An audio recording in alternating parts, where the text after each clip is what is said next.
को, वो है बिहार में जो इलेक्शन कमीशन की जानिब से इंटेंसिव रिवीजन के नाम पर जो वोटर लिस्ट अब बनाई जा रही है।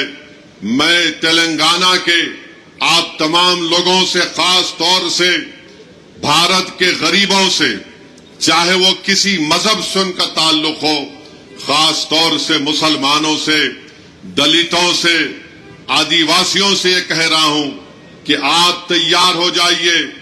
अगर तेलंगाना हो या वेस्ट बंगाल हो या तमिलनाडु हो या भारत में पूरे रियासतों में इस तरह का इंटेंसिव रिवीजन करवाया जाएगा, तो मेरी आप लोगों से अपील है कि आप लोग अपना एक एक का बर्थ सर्टिफिकेट बनाइए। हां, जो हमारे बुजुर्गों की उम्र 70 साल के ऊपर है, उनका बर्थ सर्टिफिकेट अगर है तो बहुत अच्छा है, अगर नहीं है तो आप उनका पासपोर्ट बनाइए।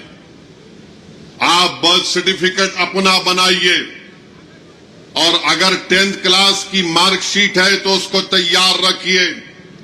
अगर कास्ट सर्टिफिकेट है उसको तैयार रखिए, अगर नहीं है तो बनवाइए। पासपोर्ट नहीं है तो बनवाइए, बर्थ सर्टिफिकेट नहीं है तो बनवाइए। अगर कोई रिटायर्ड पेंशनर है तो जो पेंशन का ऑर्डर मिलता है उसको उठाकर रखिए। अगर आपको 2 BHK का सर्टिफिकेट मिलता है कि आपको 2 BHK दिया गया, उसको उठाकर हिफाजत से रखिए।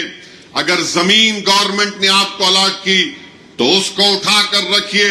अगर आप गवर्नमेंट के मुलाजिम हैं या थे, उसका आईडी कार्ड उठाकर रखिए। क्योंकि याद रखिए मेरी इस बात को कि अब जब इंटेंसिव रिवीजन हो रहा है तो इलेक्शन कमीशन ने जो हिदायतें BLOs को दी है बिहार में, उसमें यह कहा गया कि अगर इलियास साहब के घर पर कोई 3 मरतबा BLO चला जाएगा और 3 मरतबा किसी जायज वजह से इलियास साहब अपने घर पर मुकीम नहीं होंगे, तो BLO उसकी इत्तला ERO को और AERO को देगा।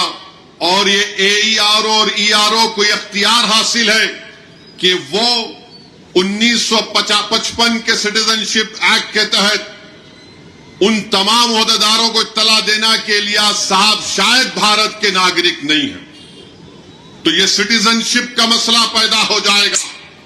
तेलंगाना में भी इंटेंसिव रिवीजन होगा, बल्कि पूरे मुल्क में होगा। मैं आज यहां बोधन की सरजमीन से खड़े होकर उन तमाम भारत के गरीबों को कह रहा हूं, उन दलितों को, आदिवासियों को और मुसलमानों को कह रहा हूं कि आपको नंबर 1 अपना बर्थ सर्टिफिकेट बनाना है। 10th क्लास अगर किसी ने किया तो मार्कशीट तैयार रखना है। कास्ट सर्टिफिकेट है तो तैयार रखिए, और अगर आप उस कास्ट में आते हैं उसका सर्टिफिकेट निकलवाइए। आपके पास अगर गवर्नमेंट की स्कीम का दिया हुआ 2 BHK का सर्टिफिकेट है तो उसको उठाकर रखिए। ये इसलिए कह रहा हूं कि 10 डॉक्यूमेंट की बात जो इलेक्शन कमीशन ने बिहार में की, वो यही 10 डॉक्यूमेंट है। हमने सुप्रीम कोर्ट को एचएन न्यूज के यूट्यूब चैनल को सब्सक्राइब करें और बेल आइकन को दबाना ना भूलें, ताकि आपको हर नई आने वाली वीडियो का नोटिफिकेशन बर वक्त मिल सके।